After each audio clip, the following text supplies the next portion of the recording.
everyone, with Mamta, and today we are going to discuss about disorders of respiratory system. So we are doing our series of human physiology in which we have already discussed digestive system, and this is the last video of respiratory system. So in this video, this gonna be very short video.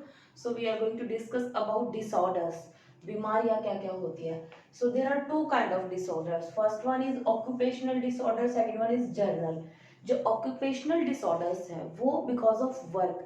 अब कई लोग ऐसी जगहों पे काम करते हैं जहाँ पे उनको रेस्पिरेटरी सिस्टम में प्रॉब्लम्स हो जाती हैं. ठीक है, अगर वो ऐसी जगह पे जाना पड़ रहा है या काम करना पड़ रहा है तो we should use mask so that our respiratory tract will be safe रह सके. ठीक है, लॉन्गर एक्सपोजर के कारण जैसे कहीं पे कुछ ग्राइंड हो रहा है, कुछ मिट्टी का काम हो रहा है और कुछ लकड़ी का काम कर रहे हैं जो कारपेंटर लोग हैं, तो जो बारीक बारीक जो उनके कण है वो उनके रेस्पिरेटरी सिस्टम में डिपॉजिट होने लग जाते हैं.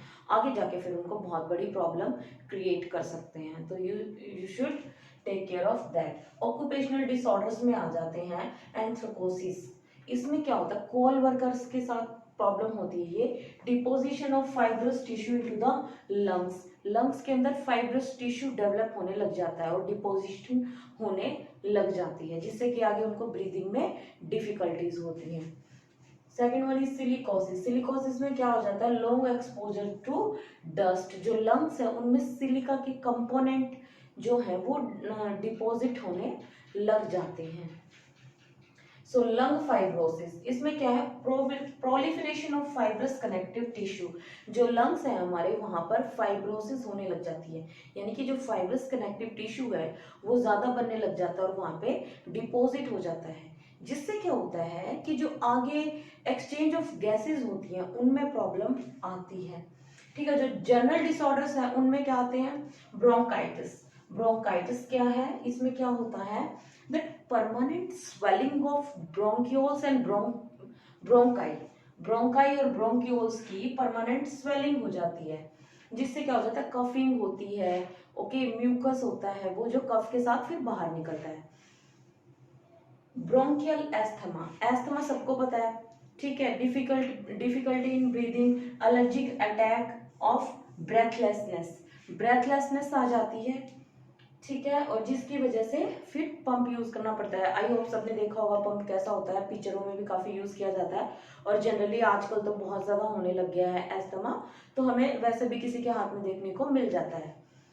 ठीक है, एम्फिसीमा में क्या होता है, the wall of alveoli breaks.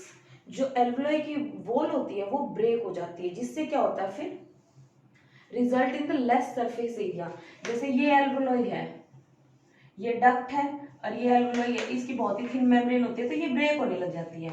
अब ब्रेक होने लग गई, अगर ज्यादा सरफेस एरिया होगा तो ज्यादा अच्छे से गैसेस एक्सचेंज हो पाएगा.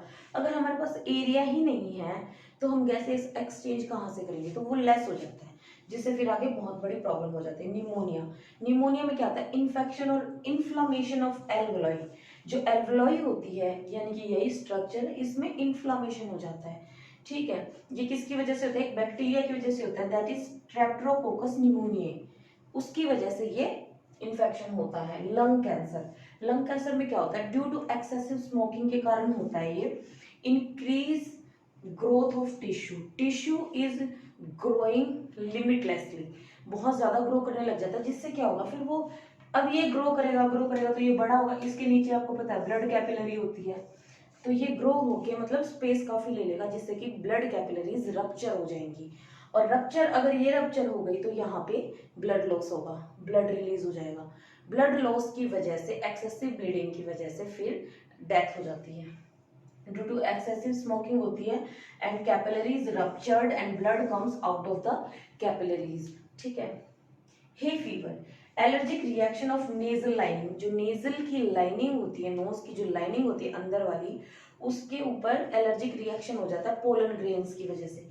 ठीक है, पोलन ग्रेन्स जो प्लांट रिलीज करते हैं ना, मेल गैमीट, पोलन ग्रेन्स बोलते हैं उनको, उनकी वजह से भी ये एलर्जी क्रिएट हो जाती है जो कि रेस्पिरेटरी ट्रैक में प्रॉब्लम करती है.